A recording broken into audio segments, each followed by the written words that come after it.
Well, here we are. This is for all my history classes because we're in the last week. Woohoo! All right. Okay. Summer begins on Thursday. So, you heard that right. Summer begins on Thursday. So, Wednesday is the last exam, May the 12th. Not usually like it is on Saturday, but May the 12th. Now, some of you might realize, do I need to take the exam? Well, let's say you got an A in the class, and the A is showing in the grade book, and exam 7 is showing as already being dropped. Then you won't have to really take the exam. Okay? Same might go if you're already passing the class. If you're satisfied, you could say, okay, I'm done. All right, but make sure that exam 7 is showing drop and the total number of points that you have earned at this point in time equals a passing grade. Go to your syllabus. Please don't email me and ask me.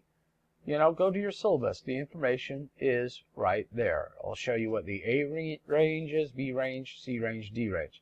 Now understand, if you do make a D, that could count as an elective, but not towards your global core.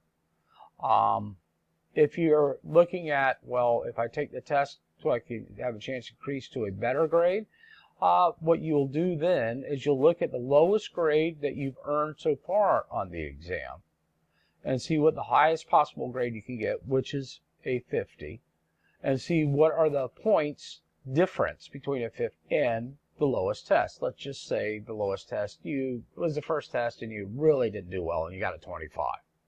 Okay, so if you scored a 50, then the 25 would then become the drop test, and you'd add 25 points more to your grade. Okay? I hope that pretty explains it well. I wish you all the best of luck.